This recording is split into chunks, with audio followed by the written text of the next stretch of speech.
svojou fantastickou úspešnosťou na samostatných nájazdoch, predovšetkým v tej prvej povýlukovej sezóne, keď desil brankárov. Jussi Jokinen to potvrdzuje aj proti svojmu krajanovi v bránke Slovana.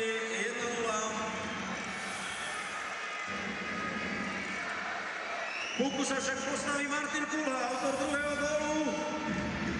V 48.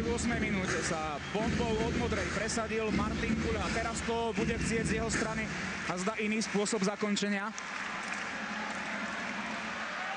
Martin Kulha proti Smithovi, ktorého vykúpal len tak, že sa to neskončilo gólom, ale Smith to spravil parádne. Ešte v tom páde vlastne už ležiaci stihol zakročiť.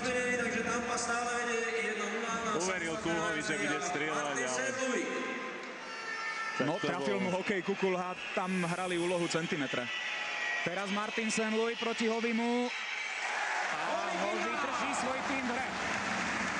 No, čakal som, že Martin St-Louis bude vymýšľať niečo také zaujímavé pre divákov a pritom urobil to najjednoduchšie, čo mohol. Snažil sa trafiť medzi betóny Hoviho. No a keď nedal Kulha, tak to skúsi napraviť jeho veľmi dobrý kamarát na ľade aj mimo. Martin Huisa.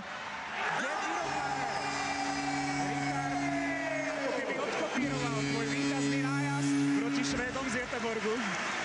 No, asi dával vtedy pozor. Nie, každopádne krásne trafil. A s takou chladnokrvnosťou, trošku pripomínajúce skôr taký nájazd Žiga Palfiho, by som povedal. Mohol si vybrať jedného zo strelcov gólov v tom nájazde, no a teraz môže Le Cavalier rozhodnúť o víťazstve svojho tímu a aj to tak urobil. Teda, pardon, ešte samozrejme slovanisti, to sa im hlboko ospravedlňujem. Na tej série sa ide samozrejme Le Cavalier, to spravil fantasticky.